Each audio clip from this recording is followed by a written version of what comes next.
आइए प्रतीकों के माध्यम से पूरी बात कहता हूं कि नेताओं के राज में देखे ऐसे सीन, नेताओं के राज में देखे ऐसे सीन, यहाँ सपेरे नाचते नाक बजाते बीन। और लोकतंत्र में हमारी जनता ने हर पार्टी को मौका दिया है। तब वहां से चार पंक्तियां देता हूं कि आज़ादी से अब तक हमने कितने दल आजमाए, आज़ादी से अब तक हमने कितने दल आजमाए, उतने ज़्यादा मिले खोखले जितने ढोल बजाए।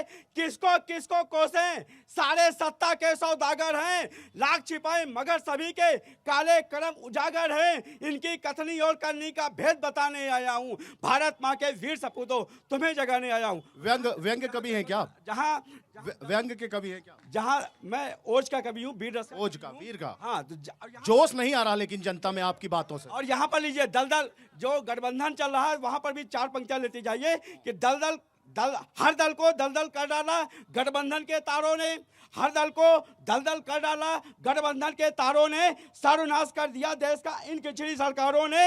अपनी अपनी ढपली इनकी अपने अपने राग रहे, एक दूसरे को डसते ये अवसरवादी नाग रहे।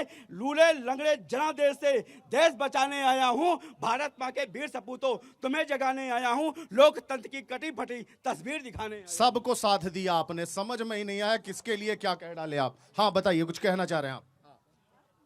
अभी कई प्रकार की बातें चल रही, कई लोग जो बोल रहे हैं, लेकिन जो विकास की बातें हो रही हैं, हमारे खजुराहो क्षेत्र के माननीय सांसद जी, उन्हीं से खुद आप पूछना कि उनकी क्या उपलब्धि है। उनको नकारा सांसद के नाम से यहाँ जाना जाता है, एक भी ऐसा काम उन्होंने नहीं किया। पूछ लेते हैं भाई, भाजपा के लोगों से ही पूछ लेते। भाई साहब, जब 15 महीने की कांग्रेस की सरकार आई तो यहाँ का सैंक्शन कृषि महाविद्यालय कमलनाथ छिंदवाड़ा ले गए।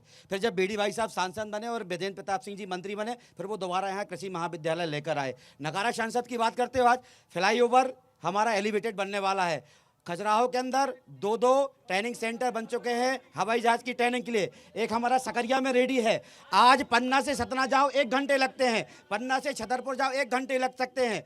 उस समय 6-6, 8-8 घंटे लगते थे। और इनके प्रधानमंत्री राजीव गांधी जी हुआ करते थे तो क्या कहते थे, हम यहाँ से 1 रुपये भेजते हैं तो 10 पैसा पहुँचता है, 90 पैसा बीच में खप जाता है।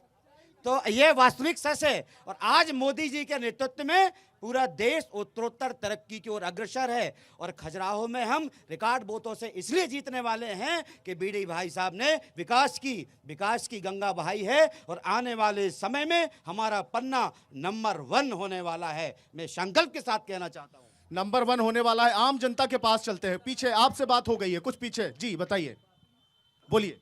असल में किसी भी देश का निर्माण 3 चीज़ों से होता है, चिकित्सा, शिक्षा और किसान। आज आपके 100 मीटर के अंदर पे हॉस्पिटल है, यहाँ चाहे भाजपा की शासन रही हो चाहे कांग्रेस की रही हो, यहाँ अगर रियलिटी हॉस्पिटल में अगर कोई ट्रीटमेंट करते वो नर्सें करती हैं। अभी आप चले आइए, आपको एनीवे कोई भी डॉक्टर हॉस्पिटल पे नहीं मिलेगा। और घरों पे चले आइए तो आपको 100 मरीज बैठे होंगे, वहाँ पे 300 रुपये की पर्ची कटेगी, तब डॉक्टर देखेगा। ये स्थानीय मुद्दे हैं, ये लोकल है। अभी लोकसभा के चुनाव में अभी तक मैंने अपने होश में मैंने 6 सांसद देख लिए। मैंने 2 बार कुसमरिया जी को देखा, फिर लोधी जी को देखा, फिर जितेंद्र सिंह बुंदेला जी को देखा। और फिलहाल जितने भी सांसद हुए, थोड़ा बीडी शर्मा जी ने अभी जब आए हैं, उनको इस क्षेत्र के बारे में ज़्यादा जानकारी इन्फॉर्मेशन नहीं थी, लेकिन एक कंधे से कंधे अगर जो यहाँ का थोड़ा विकास हुआ है तो हमारे मंत्री विजेंद्र प्रताप सिंह जी ने किया। इसका हमें दुख है कि उन्हें दोबारा कैबिनेट में जगह नहीं दी गई। मैं अपने गाँव से बात करता हूँ, इतनी बुरी दुर्दशा थी कि बारिश हो जाए तो हम लोग इतने से डूब के निकलते थे, जबकि आरसीसी थी, खत्म हो गई थी। आज नई रोड बन रही, नई रोड बन, काम किया, मतलब काम किया है। और भी लोगों से पूछ ले, समय की भी कमी है। हाँ बताइए, कितना वास्ता रख रहे हैं आप? काम तो हुआ है, देखिए कह रहे हैं, आप ही के लोग कह रहे हैं। भारतीय जनता पार्टी 2003 से जब आई है तो भारतीय जनता पार्टी ने एक तो काम किया है कि महिलाओं के लिए और मजदूर वर्ग के लिए अकर्ता कर दिया है, यानी उनको फ्री अनाज दे के।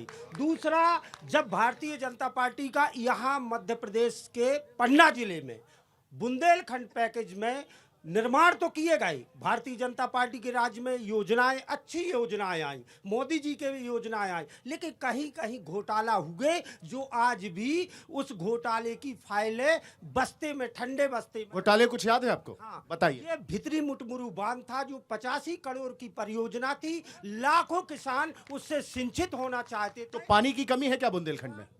पानी की कमी नहीं, लेकिन किसानों के लिए उस डैम को ही खा गए। अधिकारियों पे एफआईआर के आदेश हुए, लेकिन आज तक कोई कार्रवाई नहीं हुई।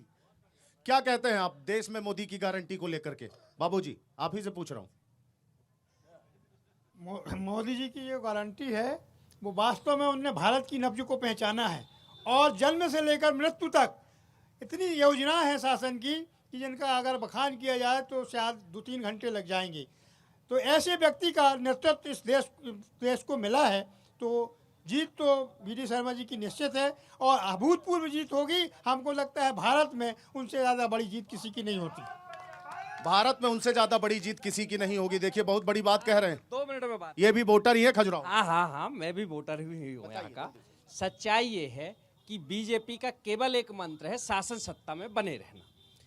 शासन को चाहे सत्ता को गिरा करके हो, अभी कमलनाथ सरकार को गिराया, इतना बड़ा इलेक्ट्रल बॉन्ड घोटाला हुआ जिसमें से पूरे देश में कम से कम 3500 से भी अधिक विधायकों को अलग अलग जगह खरीद के अलग अलग सरकारें बनाई गई। अभी यहीं का मुद्दा, यहीं पर प्रत्याशी भी बैठे हैं, चाहे वो बहुजन समाज पार्टी का प्रत्याशी रहा हो, उसको भी खरीदने का पूरा प्रयास किया गया। इंडिया गठबंधन। अच्छा, आपसे बात हुई थी? हाँ, बात हुई है खरीदने की।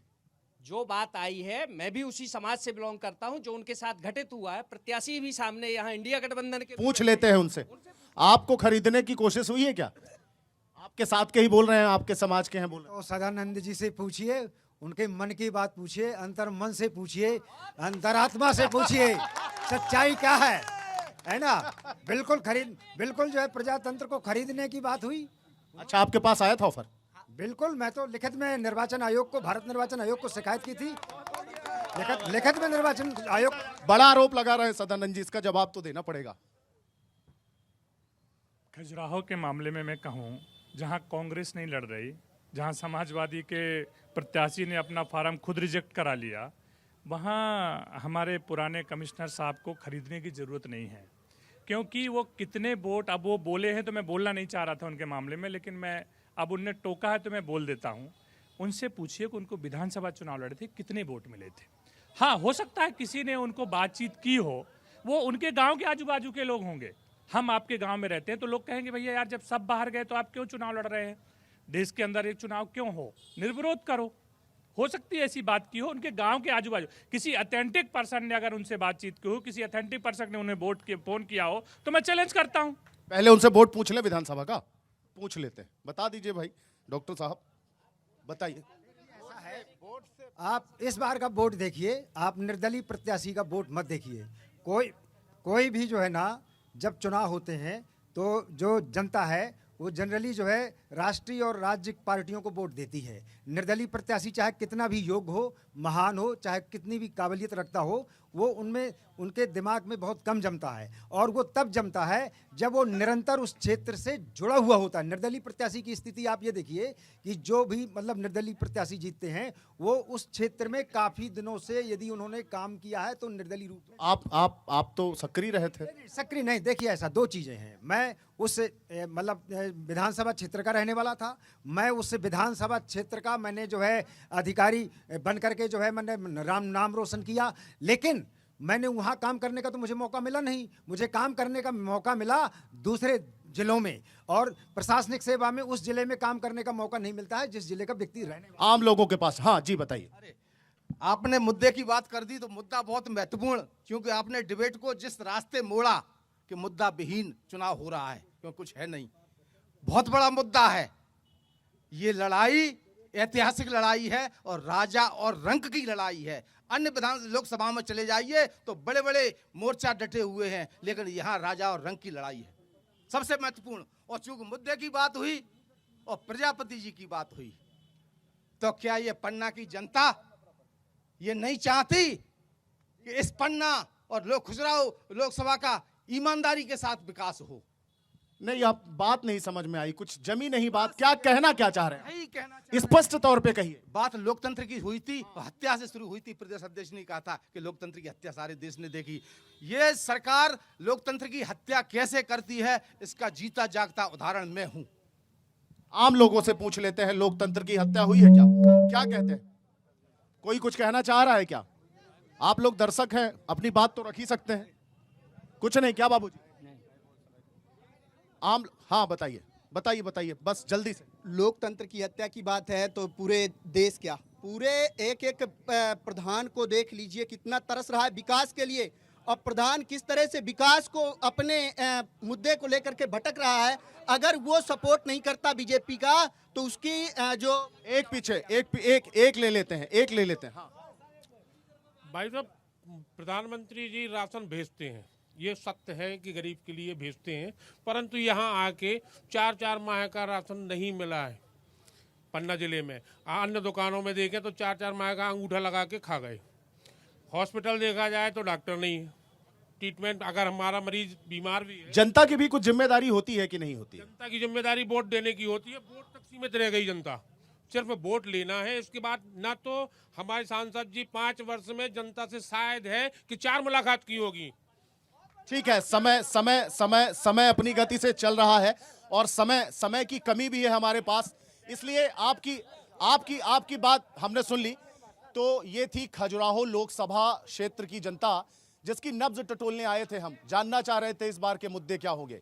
कई लोग कह रहे हैं कि यहां पर भारतीय जनता पार्टी का प्रत्याशी इस बार रिकॉर्ड बहुमत से जीतेगा, 10 लाख से ज्यादा वोट से जीतेगा। हालांकि इंडी गठबंधन ने यह प्रयास किया था, यहां से मीरा यादव को टिकट देकर सपा से हाथ मिला करके कोशिश किया था, इस किले को दरकाने की कोशिश जरूर की थी, लेकिन अभी विपक्ष इतना मजबूत दिखाई नहीं दे रहा है।